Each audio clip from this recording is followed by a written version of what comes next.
Específicamente vamos a referirnos a un par de temas dentro del campo de la salud mental que, a partir de las conversaciones que hemos tenido, parecieran ser los más relevantes en términos de la prevalencia, en términos de las decisiones terapéuticas que les toca enfrentar día a día en el contexto de la medicina no psiquiátrica, ya sea como médicos de atención primaria, ya sea como médicos que pueden ver patologías de otras especialidades.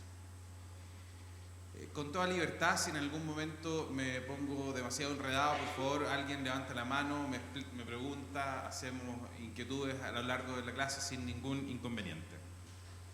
Vamos a tratar entonces de describir algunos temas específicos de las dificultades que hoy día vemos que siguen estando presentes en el manejo de los pacientes con depresión y en el manejo de los pacientes con ansiedad. No los quiero latear con criterios diagnósticos demasiado extensos, sino que fundamentalmente la expectativa de esta clase es que tenga un acento fundamentalmente clínico en términos de darnos cuenta de las situaciones y en términos de cuáles deberían ser las conductas más adecuadas. Un brevísimo recuerdo de algo que probablemente todos manejamos. En los trastornos del ánimo, nuestra inquietud actual siempre es cuando nuestros pacientes depresivos tienen algún riesgo de transformarse en el momento actual o posterior en la evolución en un paciente con un trastorno bipolar.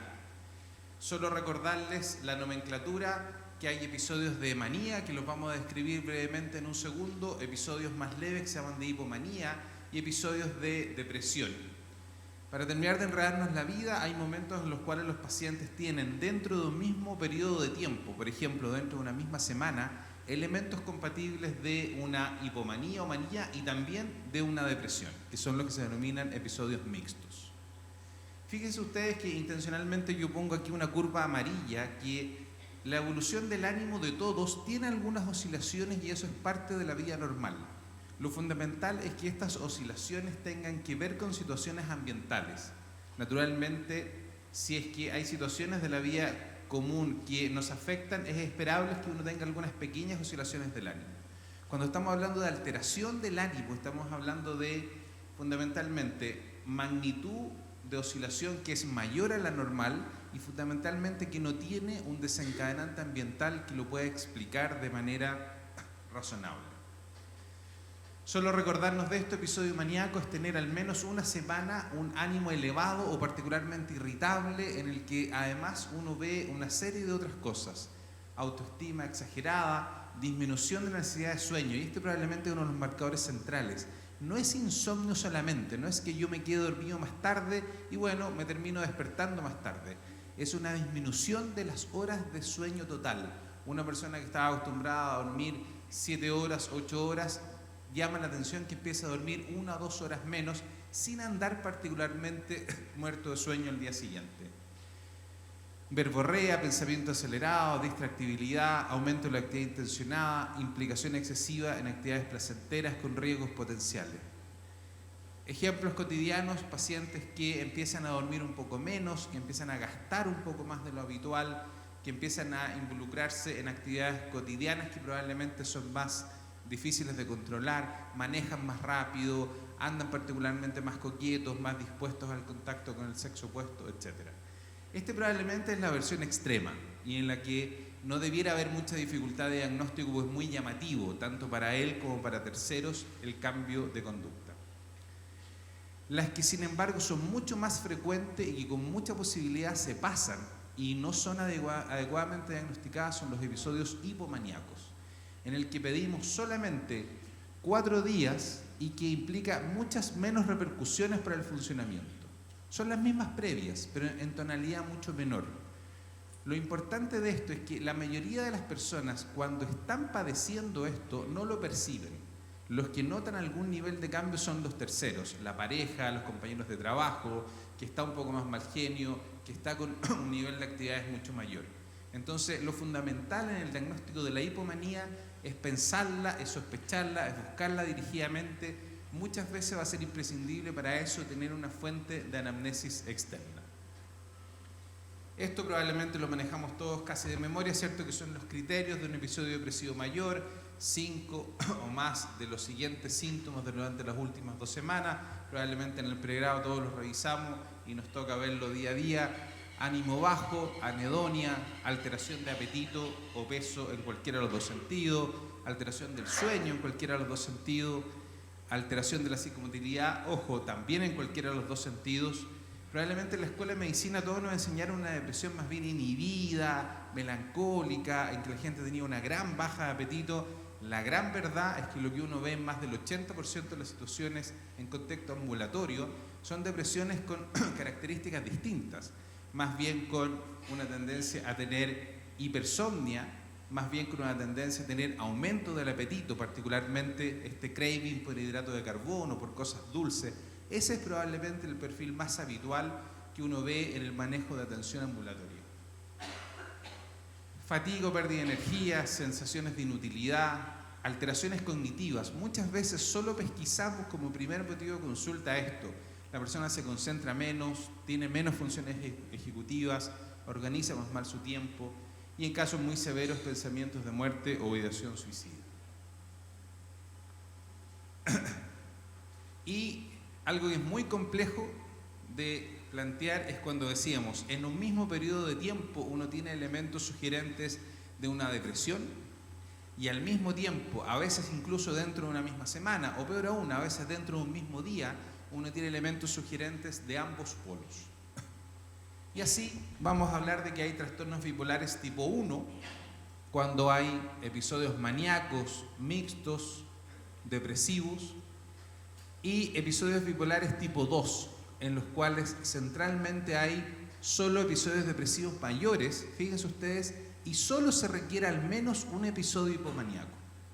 Uno deduce, ¿cierto?, que por frecuencia los trastornos bipolares son mucho menos frecuentes, los tipo 1, porque son mucho más severos, son mucho más complejos, pero los que habitualmente terminan siendo subdiagnosticados son las personas que tienen trastorno bipolar tipo 2. Un gran problema en el mundo que tenemos es el subdiagnóstico de esta situación.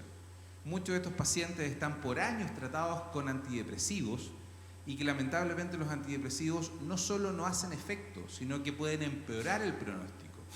Porque uno ve solamente el momento depresivo de este paciente, lo empieza a tratar con múltiples antidepresivos y probablemente por una información inadecuada, por no hacer de manera tan rigurosa la solicitud de anamnesis externa, uno obvia la posibilidad de que haya tenido algunos episodios hipomaníacos. Si hay sospecha de eso, naturalmente siempre la recomendación es mejor la derivación porque el tratamiento va a ser muy distinto. Entonces, solo para reafirmar, en el trastorno bipolar tipo 1 vamos a tener manías y depresiones. En el trastorno bipolar tipo 2, este es el gran desafío.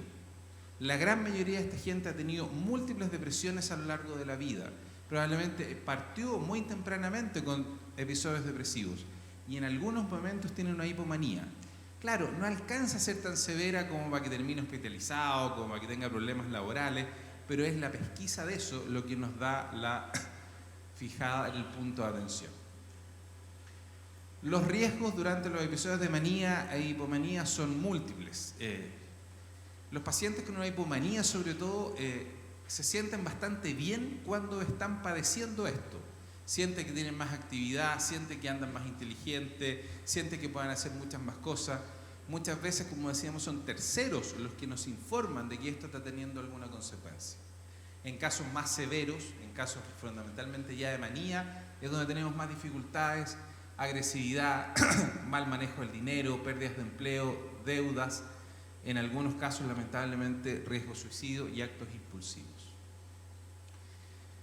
Uno tiene consignado la bipolaridad como una enfermedad muy grave y reitero, eso probablemente tiene que ver con los trastornos bipolares tipo 1. La gente con trastorno bipolar tipo 2, la más de las veces tiene una vida bastante funcional.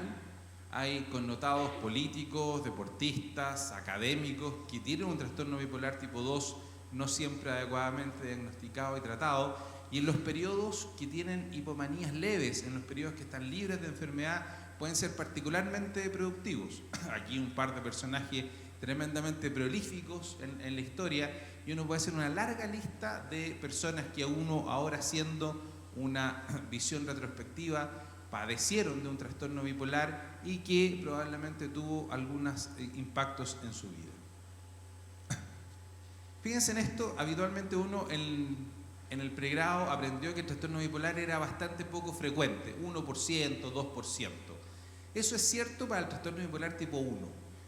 Y esto es muy de resorte de los psiquiatras, probablemente esos pacientes, como uno dice la broma, pues casi cualquiera podría diagnosticarlo porque están particularmente acelerados. Si uno incorpora, sin embargo, los trastornos bipolares tipo 2, aquellos que solo tienen hipomanía, nos vamos a dar cuenta que los porcentajes pueden ser muchísimo mayores. Permítanme sugerirle algunos tips clínicos de cosas que uno podría preguntar en la pesquisa de algunos episodios de hipomanía que pudieran pasar desapercibidos. ¿Usted en los últimos 12 meses se ha sentido con más energía? ¿Se ha encontrado más activo en algunos periodos? ¿Ha necesitado dormir menos? Fíjense que la pregunta central, acuérdense ustedes, no es insomnio. Insomnio padecemos muchos en la vida. La necesidad de dormir menos es la que nos llama la atención. ¿Se ha sentido más conversador de lo habitual? ¿Ha tenido más ganas de viajar? ¿Se ha sentido más ocupado, más activo, con mayor interés sexual? ¿Ha tenido episodios de irritabilidad o impulsividad que le llamen la atención? Naturalmente, estas preguntas uno debiera hacérselas a la persona y siempre debiera tener uno al menos algún informante externo. Porque son esos informantes externos los que con mayor probabilidad detectan este cambio de conducta. Deben haber escuchado muchas oportunidades de estos últimos años un concepto que en la psiquiatría hoy día está muy presente, que es lo que se denomina el espectro bipolar.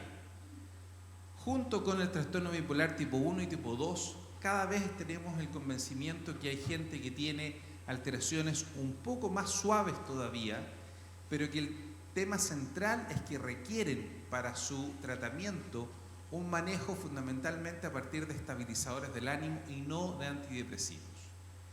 Quiero decir solo un par de palabras porque este es un tema larguísimo en la psiquiatría de trastornos del ánimo actual, pero fíjense que tiene que ver con publicaciones de la última década, pero que hoy en día está absolutamente validada en el contexto de la psiquiatría. En el espectro bipolar estamos hablando de gente que tiene depresiones. Fíjense ustedes, que no ha tenido ni manías ni hipomanías espontáneas, pero tiene la historia familiar de un pariente de primer grado con antecedentes de trastorno bipolar o tiene la inducción de hipomanía por antidepresivos. Hay varios pacientes que se aceleran cuando uno les deja antidepresivos. Para nosotros eso es un indicador de sospecha. A nosotros rápidamente paramos las antenas para ver si ese paciente eventualmente tiene esta condición. Pacientes que tienen muchos episodios depresivos, más de 3, episodios depresivos muy breves, síntomas depresivos atípicos. ¿Se acuerdan ustedes de estos atípicos de la hipersomnia, el aumento de apetito, episodios depresivos psicóticos, inicio depresivo temprano? Este para nosotros es un marcador muy potente. Cuando empezamos a tener depresiones desde la adolescencia o antes de los 25 años, de nuevo, nosotros paramos rápidamente las antenas de cautela de que pudiera evolucionar hacia un trastorno bipolar. No todas, claramente no, pero de nuevo es un factor que nos hace sospechar la gente que tenga depresión posparto. El agotamiento de la respuesta con antidepresivos, que lo vemos mucho. Le dejé fluoxetina, al cabo de 4 meses se sentía bien, no tenía ningún problema, pero al quinto, sexto mes se empieza a agotar el efecto. Entonces uno se ve en la desesperación de subirla y volver a subirla y no tiene resultado y uno se pasa a un siguiente. De nuevo, es un elemento para nosotros de sospecha. Falta de respuesta a 3 o más antidepresivos. Esos pacientes que yo le di fluoxetina, le di sertralina, no tuve resultados, le di venlafaxina, pareciera no responder con ninguno de ellos, uno empieza a tener alguna sospecha.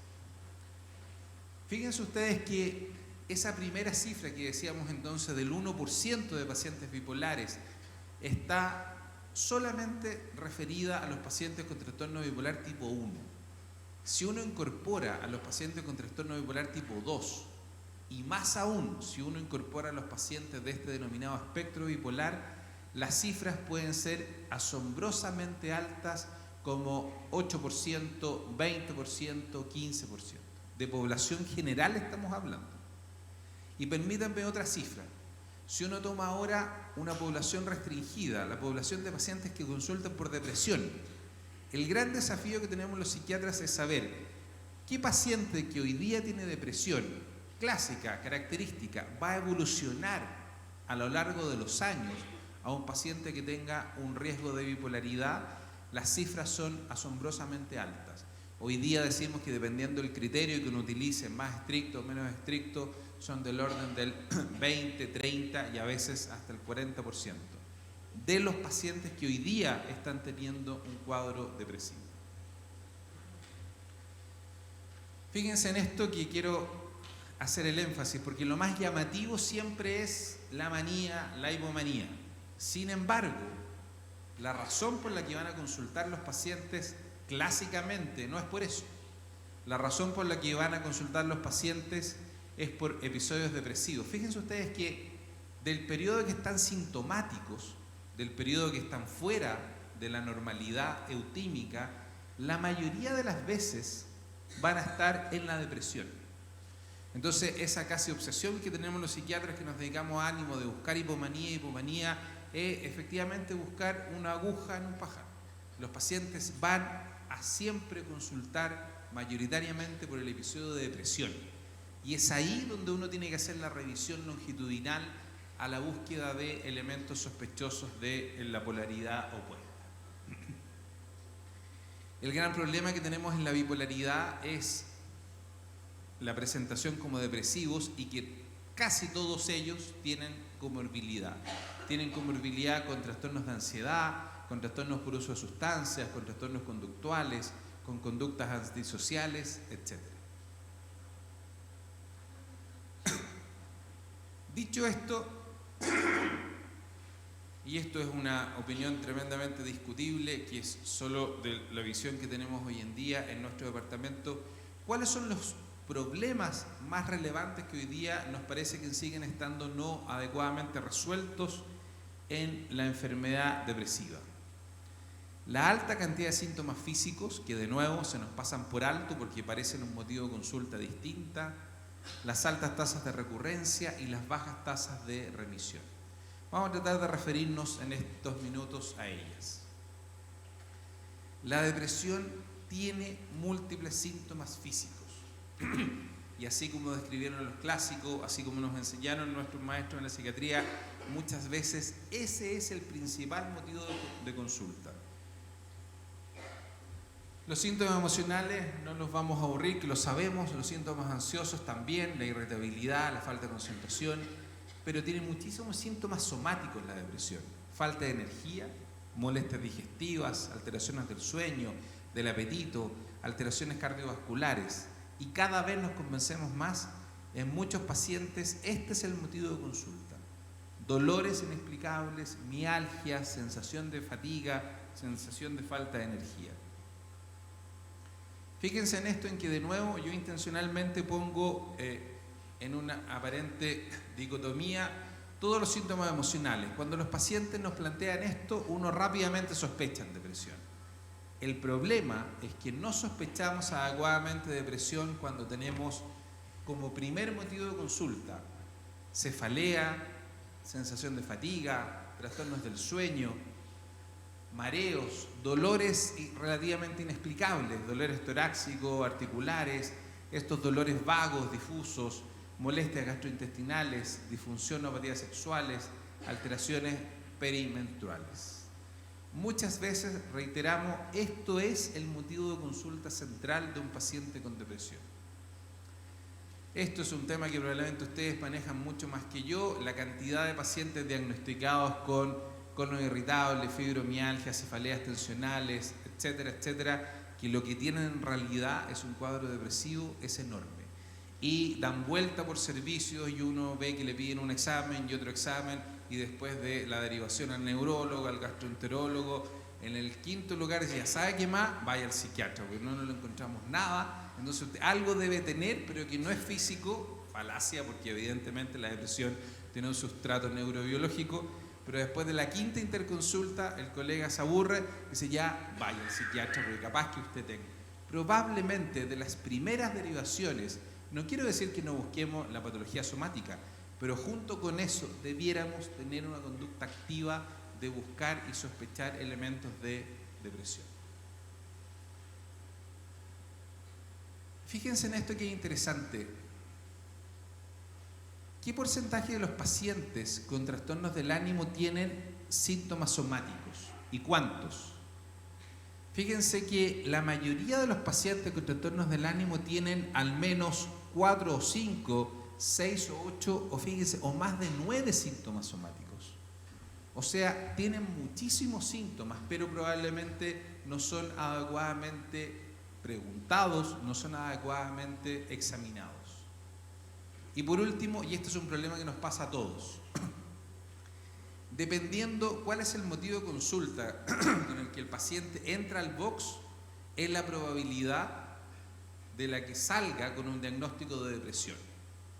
Si el paciente entra al box diciendo que lo que tiene es un problema psicosocial, mire, tengo el ánimo bajo porque me separé, me echaron del trabajo, etc., hay una probabilidad muy alta, de un 70% de que salga de ahí con un diagnóstico de depresión. Pero si en cambio ese paciente ingresó al box con la queja somática de una cefalea, de una alteración del intestino irritable, de dolores vagos y difusos, ¿qué nos pasa a los médicos con la formación somática que tenemos? No más allá del 20% de ellos salen diagnosticados con depresión. Y estamos hablando aquí de un estudio muy interesante. Todos estos pacientes tenían efectivamente el diagnóstico de depresión, pero lo que se denomina la oferta sintomática, o sea, dependiendo cómo entran a plantear cuáles síntomas para ellos priorizados, es la probabilidad que se nos pase y que no lo diagnostiquemos adecuadamente como depresivo. Teorías de esto hay muchísimo, probablemente la más útil es esto que nos contaban los antiguos clínicos, que a los pacientes con cefaleas tensionales u otras cosas, mire, déjele un poquito de amitriptilina porque va a tener menos dolores, déjele tal tricíclico porque efectivamente va a sentir menos. Probablemente eso hoy día lo tenemos mucho más claro. Hay en los pacientes con depresión una disfunción no solo serotoninérgica, sino también noradrenérgica. Específicamente a nivel de la médula espinal, en las interneuronas de médula espinal, que son las que de alguna manera filtran la transmisión de la señal de dolor hacia el territorio cefálico, no hay un adecuado funcionamiento de estas interneuronas medulares. Entonces, por decirlo así, el filtro que determina el paso o no de la transmisión dolorosa queda probablemente disminuido, y no es que les duela más necesariamente, el filtro que permite que lleguen al territorio cerebral está bastante más amplio. Segundo problema. Dijimos, primer problema, la mayoría de los pacientes depresivos tienen molestias somáticas y no siempre eso nos ayuda en el diagnóstico, por el contrario nos enreda. Segundo problema, la depresión recurre en la gran mayoría de los pacientes, en cifras que nos preocupan y nos alarman. Si uno tiene un episodio depresivo, la probabilidad en la vida de tener un segundo es de un 50. Si uno tira al menos 2, la probabilidad en la vida es de un 70. Y si uno ha tenido 3 episodios depresivos, la probabilidad que uno vuelva a tener en algún momento de la vida es cerca de un 85%. Estudios de muy buena calidad, seguimientos a 15 años con muestras muy bien tomadas. Entonces, lo que alguna vez aprendimos en la escuela de la depresión como un elemento único que requiere tratamiento y recuperación y uno los da de alta, lamentablemente la evidencia epidemiológica hoy día nos hace pensar en los cuadros anímicos como una vulnerabilidad crónica con tendencia a tener múltiples episodios en la vida. No es que sea una enfermedad crónica, no siempre uno está sintomático, pero pareciera ser que uno tiene una cierta vulnerabilidad que lo hace caer en múltiples episodios a lo largo de la vida.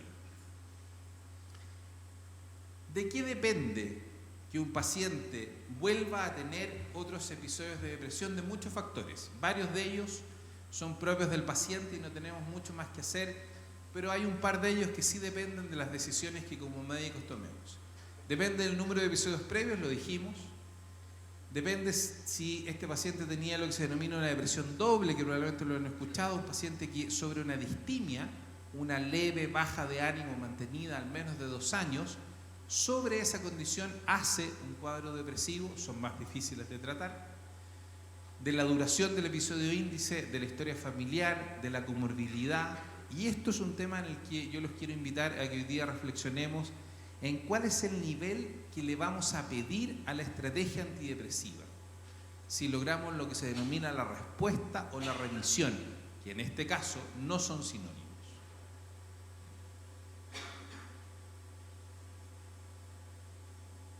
¿Qué es lo que denominamos respuesta? Si ustedes ven en los ensayos clínicos, en la aprobación de nuevos medicamentos, etcétera, uno va a encontrar definiciones bastante amplias de lo que es respuesta. Metodológicamente es la mejoría clínicamente significativa, pero desde el punto de vista operacional, cuando uno hace investigación, cuando uno ve una nueva molécula que es aprobada en depresión, se hacen utilizando escalas, fundamentalmente la escala de Hamilton y otras más. Y fíjense que lo que se le pide a una nueva molécula, lo que la FDA le pide para ser aprobada, es solo que el paciente disminuya un 50% en una de esas escalas. O sea, un paciente que tenía 30 puntos en el Hamilton disminuye a 15. Pero, naturalmente, muchos de esos pacientes pueden quedar aún sintomáticos. Esos pacientes que tienen algunos síntomas todavía nos hacen dudar de este criterio internacional, ya hoy en día que debiera estar en desuso, del criterio de respuesta. Existe un porcentaje importante de pacientes con síntomas significativos que implican repercusiones en el pronóstico, en el funcionamiento y en la calidad de vida. Es lo que se denominan los pacientes que quedan con síntomas residuales de depresión. Vamos a tratar de graficarlo. Si un paciente partió con una determinada carga sintomática en el primer momento, si ni siquiera es capaz de disminuir el 50% de su escala de síntomas depresivos, decimos que no responde. El problema es que muchas veces nos quedamos contentos solo con esto, que disminuya una cantidad importante de sus síntomas. Pero dentro de los que responden van a haber algunos que quedan prácticamente sanos, que debiera ser nuestro objetivo. Pero existen muchos otros que quedan en una condición intermedia, que es lo que se denomina síntomas residuales. Metodológicamente nosotros decimos que quedan con más de 7 puntos en una escala que es la de Hamilton. ¿Por qué? Y aquí no los quiero latear con estadística, solo mostrarles una lámina. Si uno grafica a la población de pacientes con depresión y uno grafica a la población de pacientes sanos, supongamos que aquí estuviéramos todos no depresivos, si nos pasamos un Hamilton, probablemente vamos a tener 2 puntos, 3, 4, etc. Un adecuado punto de separación entre la población de depresivos y la población de pacientes sanos pareciera ser este puntaje de 7. Solo para explicarles con eso de dónde aparece esta cifra para que no suene tan arbitraria. ¿Cuáles son los síntomas residuales de la depresión? No los voy a aburrir ahí con cifras. Son los mismos de la depresión, pero en una tonalidad menor. Son esos pacientes que uno le dice, mire, yo efectivamente ya no ando llorando como antes, pero yo no volví a ser el de antes. No estoy al 100% de mi capacidad. Sigo sintiendo alguna alteración del genio, sigo teniendo algunos problemas de sueño, sigo teniendo algunas dificultades de concentración. Claro, ya no necesito licencia médica, no necesito estas dosis de ansiolíticos previas, pero no he recuperado mi capacidad previa. Estos pacientes que quedan con síntomas residuales tienen tasas de recurrencia mucho más altas, son recurrencias más precoces, se les deteriora la calidad de vida, etc. Solo un par de cifras. Si uno sigue en el tiempo los pacientes que lograron la remisión, que debiera ser nuestra meta, y los compara con aquellos que quedaron ahí a medio camino con síntomas residuales, los con síntomas residuales al cabo de un año, 3/4 de ellos van a estar nuevamente depresivos. O sea, los dejamos a medio camino, pero en un año, 3/4 partes de ellos van a estar nuevamente con depresión. Fíjense ustedes que esta es una comparación. ¿Qué predice más un nuevo episodio precoz? Haber tenido muchos episodios depresivos previos, siempre nos enseñaron eso. ¿Saben qué? Tener síntomas residuales predice mucho más aún la probabilidad de recaída. Aquí están los odds ratio, que son, lo vamos a hacer un poco similar al riesgo relativo, cuando estadísticamente no es así. el odds ratio de tener síntomas residuales es casi poco más del doble que el antecedente de tener múltiples depresiones previas. El principal predictor de recaídas es el quedar con síntomas residuales en el episodio que hoy día yo estoy tratando. Genera alteraciones de funcionamiento social, alteraciones cognitivas, estos síntomas residuales, discapacidad laboral, deterioro de calidad de vida. Hay una tremenda evidencia hoy en día y solo quiero mostrarles un par de datos para poder graficar eso. Si uno compara el nivel de ajuste, el nivel de funcionamiento social de los pacientes que no respondieron, de los que sí respondieron, de los controles, solo los que logran la remisión se parecen en funcionamiento a los sanos. Los que quedan aquí a medio camino no van a ser capaces de lograr su nivel de funcionamiento previo. Ahora, esto es una voladura más de aquellos que nos dedicamos a ánimo y empezamos a tratar de hilar demasiado fino, porque sabe que yo trato pacientes con depresión, me van a decir muchos de ustedes, y parece que no somos capaces de llegar a la remisión porque la mayoría quedan con algunos síntomas. La pregunta que nos debiéramos hacer como clínico entonces, ¿es posible llegar a la remisión o pareciera solo una utopía de esta gente que le gusta dedicarse a algunas cosas de investigación? Solo un par de palabras del mejor estudio en el mundo de depresión, del cual pueden encontrar una enorme cantidad de literatura, es el estudio STAR*D, terminado hace algunos años en Estados Unidos, 7 años de duración, 40 centros de investigación en Estados Unidos, más de 4.000 pacientes, realizados en los pacientes que uno ve en la consulta normal, pacientes que tienen patologías médicas, que tienen comorbilidad, que ocupan múltiples otros antidepresivos.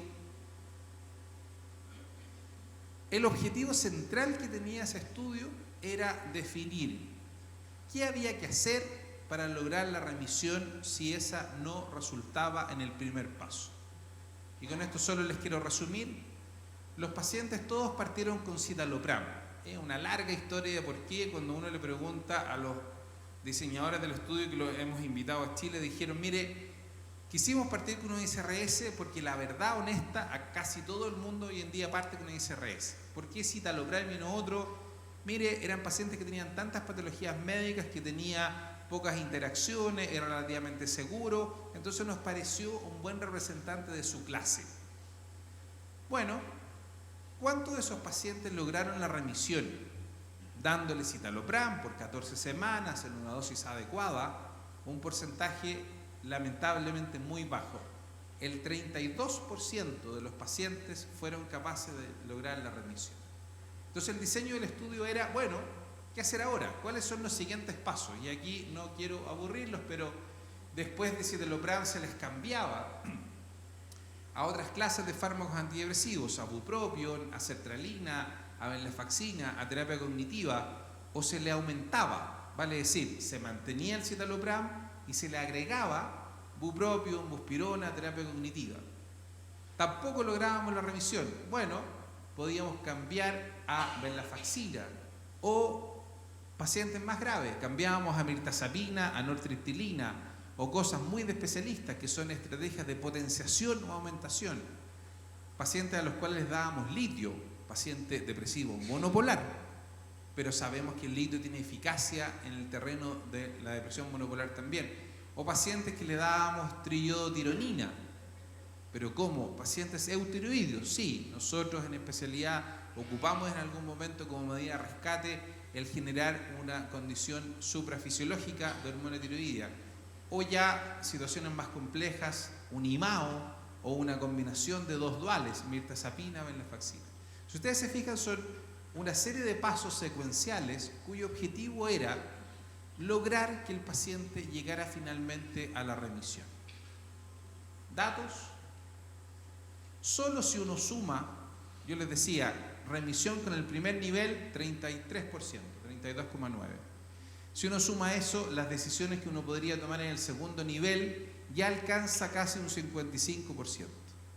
Si uno suma todas las alternativas que uno podría llegar, llega uno a una tasa de remisión de un 70%.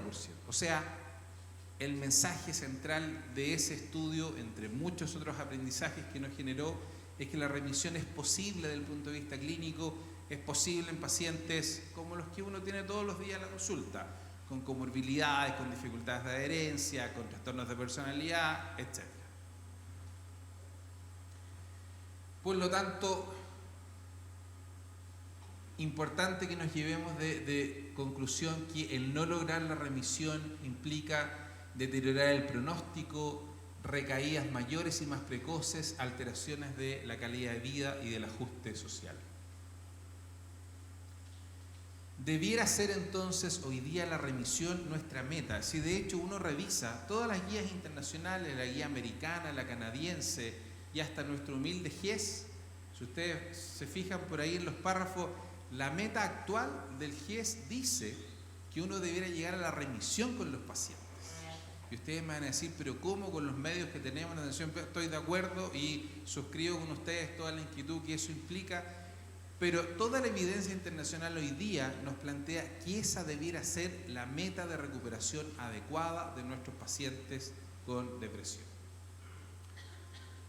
Un par de palabras prácticas de los ISRS, que es probablemente lo que más ocupamos en el día a día, tanto médicos no psiquiatras como psiquiatras. La gran ventaja de los ISRS, ojo, no es potencia. Los tricíclicos son igual y en algunos momentos más potentes. La gran ventaja que tienen los ISRS es que no tienen la toxicidad de los tricíclicos. La toxicidad de qué, centralmente, si yo me tomo una sobredosis. Si yo me tomo una sobredosis de amitriptilina, si yo me tomo una caja completa de amitriptilina y uno la compra aquí en la esquina por 1.200, 1.500 pesos, tiene una tremenda probabilidad de producir una alteración significativa de conducción cardíaca, una torsión de las puntas o eventualmente con un desenlace fatal y una alteración significativa del umbral convulsivante. La gran razón por que los ISRS se transformaron en un boom de venta en el mundo no es porque sean mejores, es simplemente porque son un poco mejor tolerados, pero no exentos de problemas, y que en una sobredosis no tienen un desenlace fatal. Tema central en una patología que tiene per se un riesgo suicida significativo. Pero están lejísimos de ser 100% inocuos, y esto yo creo que todos los que los indicamos lo sabemos.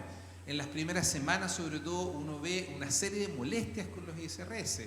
Uno ve alteraciones gastrointestinales, cefalea, temblores, sedación en algunos pacientes, insomnio, alteraciones sexuales. Quiero remarcar aquí las alteraciones gastrointestinales.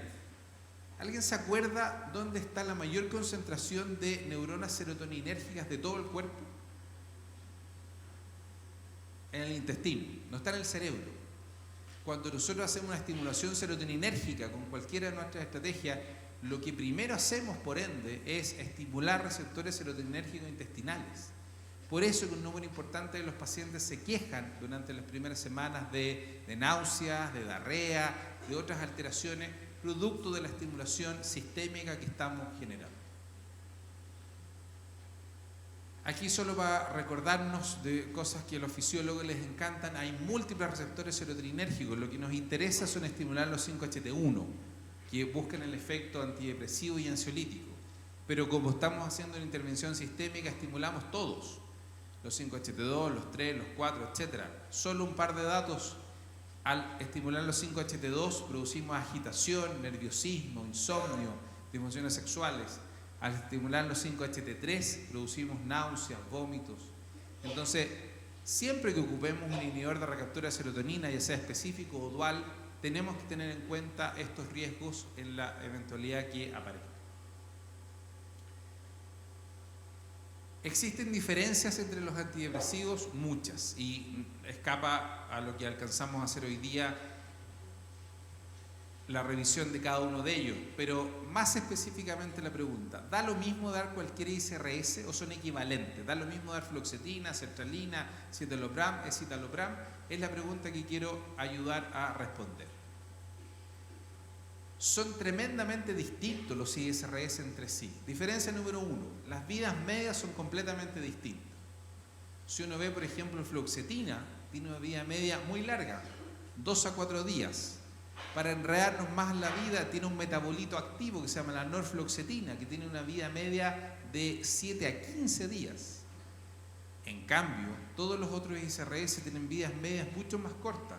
La sertralina, 24, 30 horas. La paroxetina, muy corta, 24 horas o menos. Citalopram o escitalopram tienen bastante menos.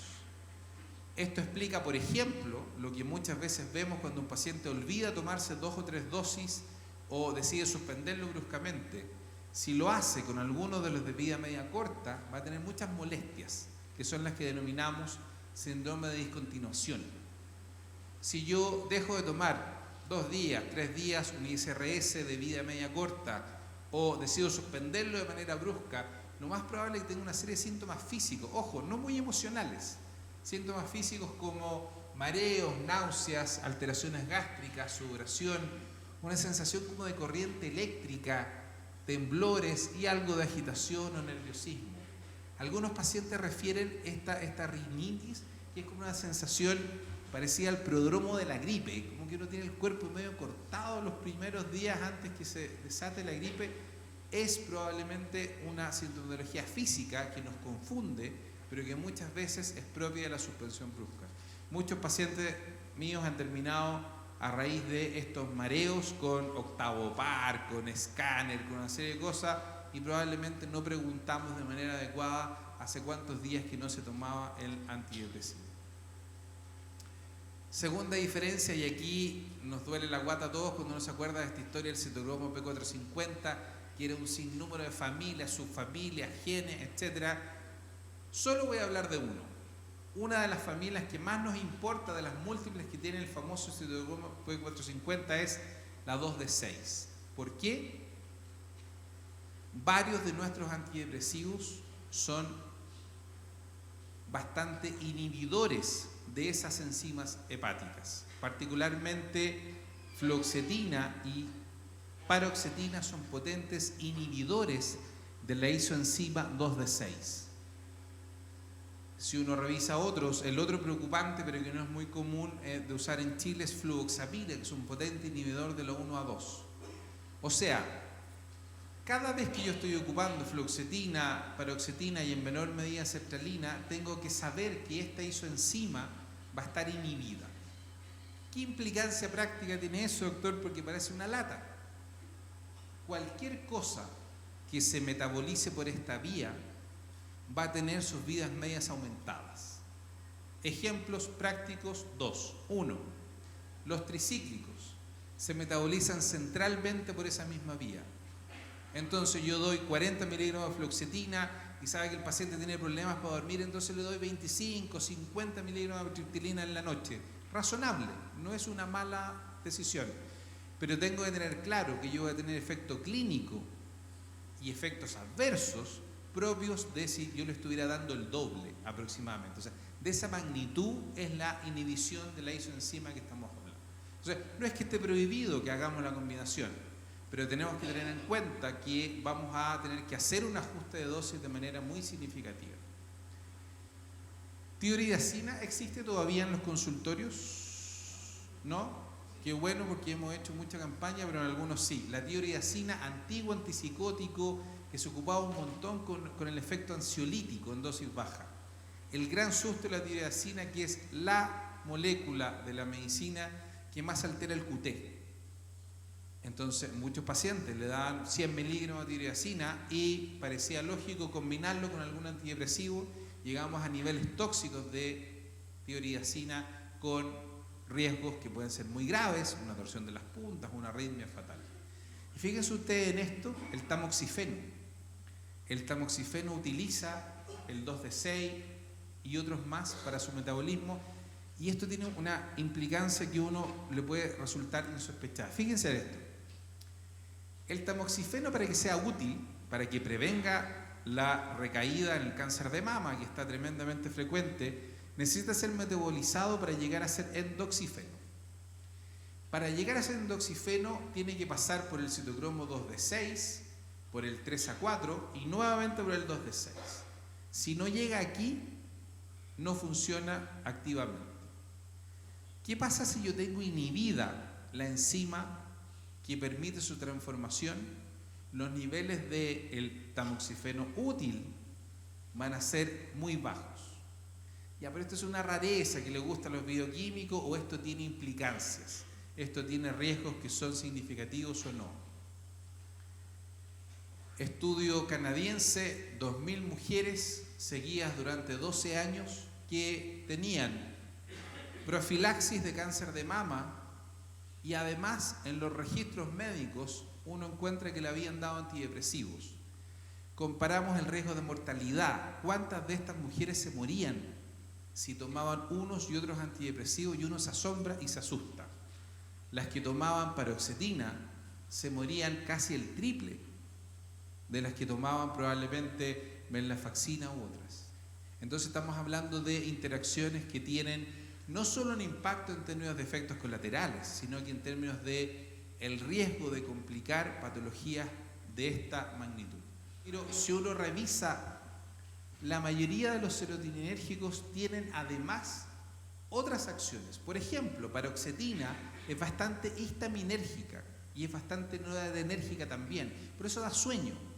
Si uno revisa la fluoxetina, junto con ser capaz de inhibir los niveles de recaptura de serotonina, aumenta la noradrenalina, y por eso es que parece que es un poco más activante. Si uno quisiera, por ejemplo, encontrar de los ISRS el más selectivo, el más puro en ese efecto, probablemente es citalopram o escitalopram. Ahora, ¿nos interesa eso, que sea el más puro, o nos interesa que tenga un poco de interacciones? O sea, de acciones sobre otros neurotransmisores. Si uno revisa sertralina, por ejemplo, inhibe un poco la recaptura de dopamina. Eso explica por qué muchos pacientes, cuando uno les sube la sertralina, empiezan a tener un poco de temblor de manos. Entonces, ojo que los ISRS están lejísimos de ser exclusivamente inhibidores de recaptura de serotonina. Por último, para ir cerrando el tema de los antidepresivos, tremendo enredo. ¿Por cuánto tiempo tenemos que tratar a nuestros pacientes? Cosa con la que nos agarramos en discusión en múltiples oportunidades, incluso entre los psiquiatras. Decimos que el tratamiento tiene 3 etapas. El tratamiento agudo, que es el que a mí me permite llegar a mi nivel de funcionamiento previo. Recuerden que debiéramos llegar a la remisión para poder hablar de fin de la etapa aguda. Un tratamiento de continuación, cuyo principal objetivo es evitar este periodo de alto riesgo de recaídas. ¿Cuánto dura ese periodo de alto riesgo de recaída? Varios meses. De ahí esta recomendación que nosotros debemos tratar por 6, por 12 meses. Ojo, 6 a 12 meses contados desde la remisión en adelante. La gran dificultad que vemos en muchas oportunidades es que uno cuenta el plazo desde el inicio del tratamiento. Ojo, puede que yo me demore 3 o 4 meses recién en llegar a la remisión. De ahí uno debiera plantear, y de hecho si ustedes lo leen en la guía, incluso en nuestra guía Auge chilena, se plantea, usted debiera desde la remisión empezar a contar el tiempo de la segunda etapa. Y la pregunta más polémica, que probablemente mucho más de especialista, ¿tiene sentido mantener, tiene sentido dejarle de manera profiláctica o de mantenimiento los antidepresivos a algunas personas? Solo les recuerdo lo que dice la guía Auge. La guía GES. La guía GES dice: trate con antidepresivos las depresiones moderadas y graves, las leves no. La gente con depresión leve, la verdad, está en su casa, difícilmente va a consultar porque la carga sintomática es muy baja. Use fundamentalmente ISRS, como dijimos, no porque sean mejores, solo porque son menos riesgosos en sobredosis. Y el tratamiento, dice textualmente la guía, debe extenderse por 6 a 12 meses desde la remisión de los síntomas. Y dice de manera muy ambigua: considere el tratamiento de mantención, piénselo, dúdelo, no dice ni un indicador de cuándo yo debiera hacerlo y cuándo no, si es que es de esos pacientes que usted tiene mucho riesgo de que recaiga. Por ejemplo, pacientes que han tenido 3 o más episodios depresivos previos. Yo lo dije hace un rato, en pacientes con múltiples episodios depresivos nosotros también empezamos a sospechar de bipolaridad. Entonces es una recomendación que, si bien la plantea la guía, a nosotros nos parece que dicha de esa manera lo deja a uno absolutamente al descubierto de tomar una decisión tan difícil como ponerle un timbre a alguien que le den fluoxetina por 40 años. el gran susto que tenemos hoy en día es que el reporte de episodios depresivos es muy bajo, o sea, muy malo, perdón. Yo les podría apostar, y ustedes lo viven todos los días junto conmigo, si uno toma pacientes de 50 años en el consultorio y le pregunta por episodios depresivos previos, les apuesto que casi todo el mundo nos va a reportar 2 o 3 episodios previos. ¿Significa que los vamos a dejar a todos ellos con fluoxetina para toda la vida? Como bromeaba una paciente mía, decía, mire, dejémosle fluoxetina al agua potable junto con el flúor y otras cosas y nos ahorramos este problema. Porque de verdad estamos teniendo una cantidad de gente impresionante con un sobreuso de algunos fármacos de este tipo. Un sobreuso que tiene riesgos. No da lo mismo tomar fluoxetina, sertralina por 10 años, por 20 años. Solo les quiero mencionar 2. Tienen muchos, pero al menos 2 que quiero que se lleven para que lo pensemos. Los ICRS, ¿qué hacen en el apetito y en el peso? Inhiben el apetito, vamos a decir la mayoría de nosotros. Sí, lo inhiben sobre todo por las molestias gástricas del primer tiempo. Pero si uno lo sigue en el tiempo, los pacientes que toman ICRS y que toman la mayoría de los antidepresivos, casi todos terminan subiendo de peso. Fíjense ustedes en esta gráfica. Se sigue por un año y se ve los pacientes que subieron más de un 7% de peso, que no es poco. Y fíjense ustedes que mirtazapina se escapa. La gente con mirtazapina, la mirtazapina es un extraordinario antidepresivo, ayuda en el sueño, no tiene disfunciones sexuales, pero en muchos pacientes genera un aumento de peso significativo. Pero fíjense, la gente con fluoxetina, un 17% aumenta al año un 7% más de peso. Sertralina, paroxetina, citalopram, escitalopram, etc. O sea, esa ilusión que nos dan los ISRS de los primeros meses, que inhiben un poco el apetito, a la gente le gusta, se hacen un poco amigos de la pastilla y como después no tienen efecto, suben la dosis y la vuelven a subir porque no logran ver la inhibición del apetito.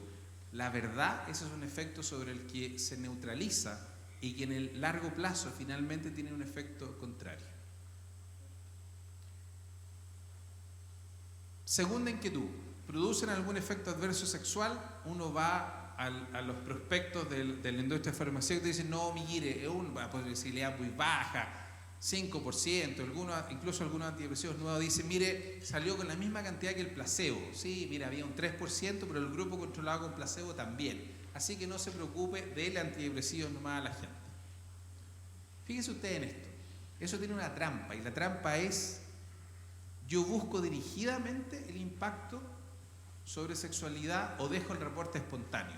Les cuento la trampa que hace la industria farmacéutica en esa cifra del 3% es reporte espontáneo. ¿Cuánta gente reportó de mutuo propio alteraciones sexuales? Si en cambio yo hago una encuesta dirigida de 5 preguntas, 6 preguntas, buscando funcionamiento sexual del orden de un 30-40% de los pacientes con ISRS tienen dificultades sexuales en 1. Disminución de deseo, la libido se puede disminuir. 2.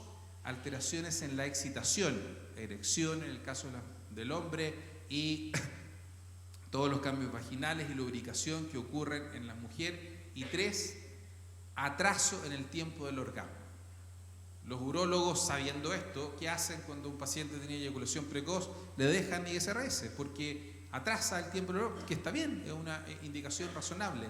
Pero en un paciente que no tenía ese problema, en una mujer que tenía alguna dificultad con el tiempo del orgasmo, probablemente este es un medicamento que le va a retrasar aún más o le va a impedir llegar al orgasmo.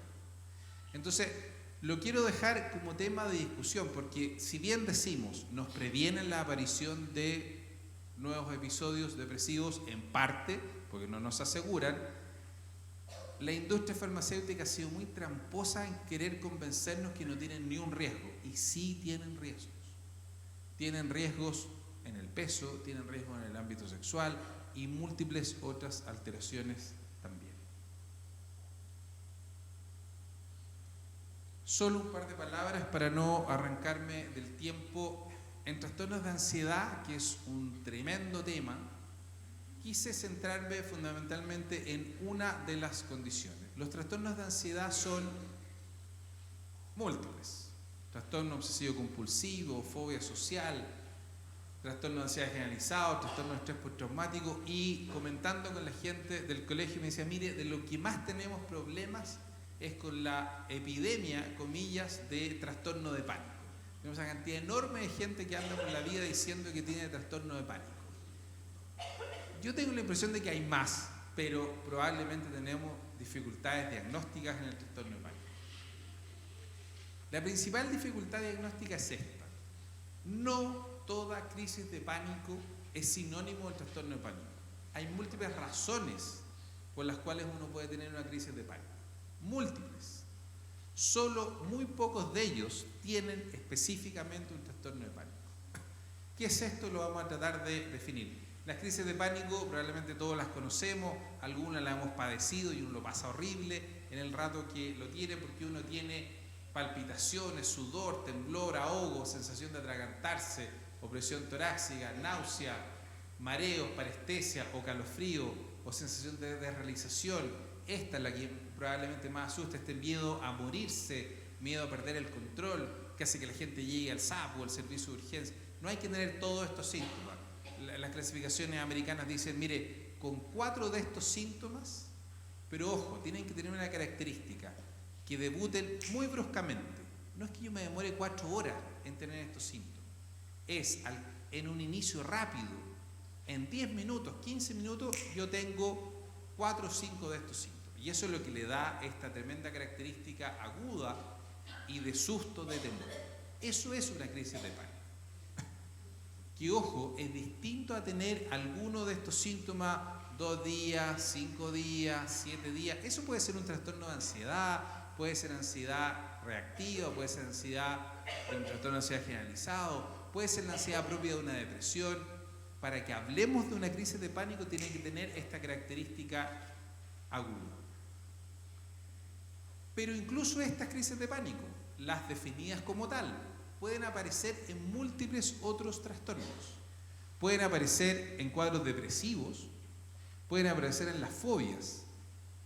Si alguien le tiene fobia, voy a inventar una fobia ambiental común, si alguien le tiene fobia a las culebras, y aquí viene alguien chistoso y libera un grupo de culebras, probablemente a un número importante, nos va a dar una crisis de pánico, porque estamos frente a un estímulo que nos produce una reacción fóbica, que pareciera que es casi cultural.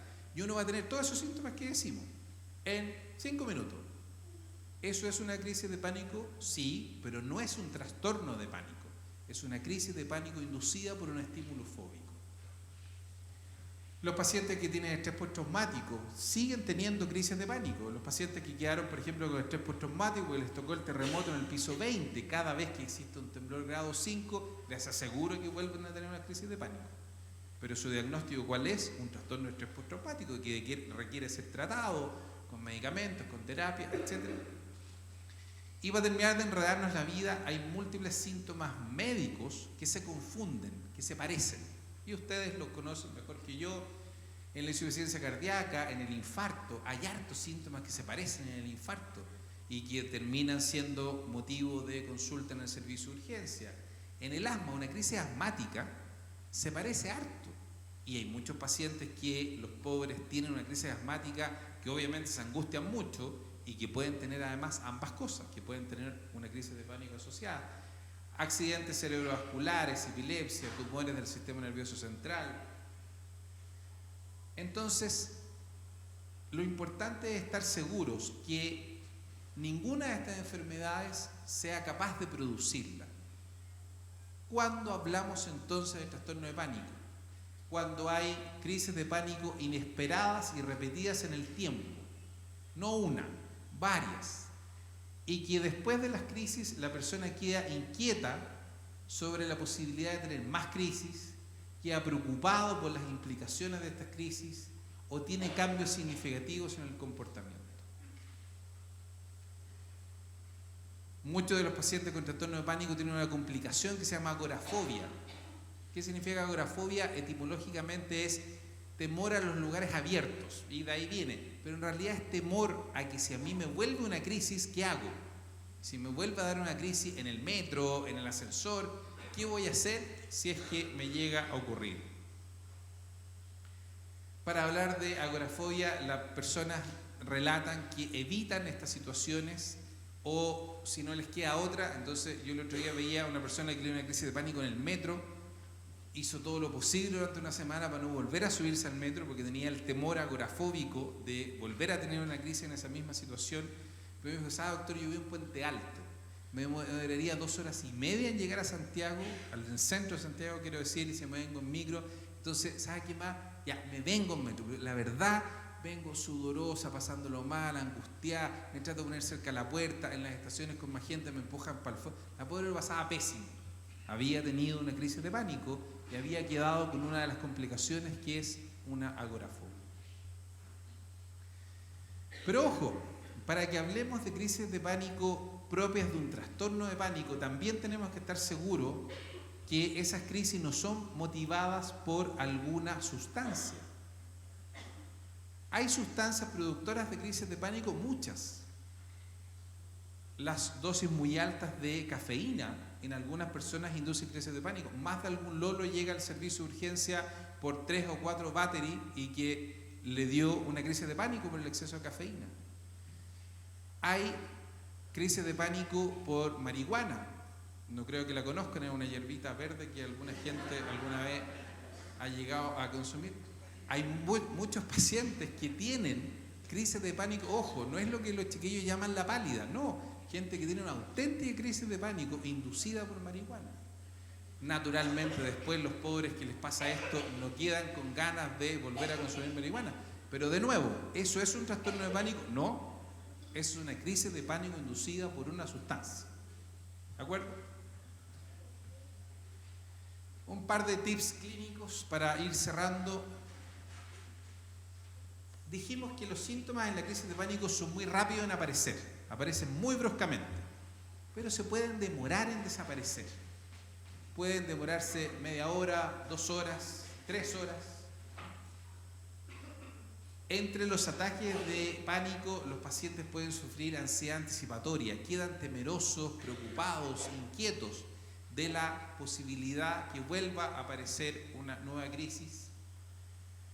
Muchas veces, y ustedes probablemente lo saben mejor que yo, estos pacientes llegan a los servicios de urgencia por el temor de enfermedades médicas, al SAPU, al servicio de urgencia del hospital, por susto en infarto, por una alteración que les da muchísimo temor. El gran problema que tenemos en el pánico es la comorbilidad. La gran mayoría de los pacientes que tienen trastorno de pánico tienen algún trastorno de ansiedad. Fíjense ustedes en estas cifras que son alarmantes. Tienen fobia social o trastorno obsesivo compulsivo. Fíjense ustedes en esta cifra, el 60% de la gente que tiene trastorno de pánico, hecho y derecho, con crisis repetidas en el tiempo, etc., tiene depresión. Las más de las veces, en un paciente con depresión no preguntamos adecuadamente por estas otras comorbilidades. 2 palabras del tratamiento del trastorno de pánico hecho y derecho. El tratamiento es con farmacoterapia y siempre debiera ser con intervenciones psicoterapéuticas. Siempre debiera ser. Ustedes van a decir, pero es que el psicólogo del consultorio tiene hora para 5 más. Lo sé. Y probablemente es la realidad lamentable con la que nos tenemos que enfrentar. El tratamiento en la parte farmacológica tiene 2 grandes brazos. Ansiolíticos directos, como ¿cuáles? Los que todos conocemos, alprazolam, clonazepam, lorazepam, el clotiazepam, que se ha puesto tan de moda en este último tiempo. Son tremendamente rápidos en producir efecto. Son, sin embargo, 0 eficaces en el largo plazo. Si yo trato a alguien con trastorno de pánico, le doy clonazepam, le saco el clonazepam, va a recaer en 2 semanas, en 3 semanas, o quizás incluso apenas desaparezca el efecto del clonazepam. Entonces son tremendamente eficaces al principio, pero tienen un gran riesgo de tolerancia o dependencia. Lo que debiéramos hacer es más bien ocupar serotoninérgicos. Los serotoninérgicos, sí, los mismos de la depresión, como los tricíclicos, los ICRS, los duales, tienen el gran inconveniente que tienen una gran latencia en el inicio del efecto. La eficacia se nota a las 3, 4, 6 semanas. Ya, doctor, pero ¿y qué hago? ¿No va a tener al pobre personaje 6 semanas con crisis de pánico? Está bien. Podría dejarle yo una benzodiazepina en esas primeras semanas, pero siempre con la idea de dejar de utilizarla al cabo de corto tiempo. No podemos sostener el tratamiento a punta de las benzodiazepinas. Estas sí tienen eficacia demostrada en el largo plazo, previenen el número y la intensidad de las crisis de pánico y no tienen riesgo de tolerancia y de dependencia. Siempre debiéramos tener, y es lo que hacemos habitualmente en psiquiatría, un abordaje junto con lo farmacológico de terapia. La terapia que más sirve en trastornos de ansiedad es la terapia cognitivo-conductual. No es tanto aquellas terapias de resorte más psicoanalítico que pueden ser útiles en otro contexto, sino que es un entrenamiento que a mí me permite tener herramientas para enfrentar la ansiedad con la que yo quedé, esa ansiedad anticipatoria que llamábamos, y sobre todo, si me vuelve a dar una crisis de pánico, ¿qué hago? ¿Tengo que tomarme al tiro el Rabotril sublingual o el Amparazo sublingual? No. Puedo ocupar estrategias que son de relajación, puedo ser capaz de enfrentar mis temores agorafóbicos y con técnicas de relajación, de imaginería, etc. Uno es capaz de ayudarlos a que se enfrenten nuevamente a esos espacios donde se les genera la inquietud. Y con esto terminamos. Los trastornos de ansiedad y los trastornos del ánimo son patologías de una alta frecuencia e impacto. Sigue siendo un problema para nosotros los psiquiatras y en la medicina en general que tenemos dificultades en la detección y el diagnóstico, en el tratamiento farmacológico y en la psicoterapia, porque debiéramos tener tasas de remisión significativas y no siempre lo logramos, porque debiéramos tratar de apuntar a bajar las tasas de recaída. Y por ende, la meta actual es diseñar tratamientos que sean personalizados. Cada persona requiere un tratamiento que es distinto y por eso los protocolos a veces nos complican. Que sea exitoso y bien tolerado, ojo, no solo en el corto plazo, sino que, como decíamos, también en el largo plazo. Muchísimas gracias.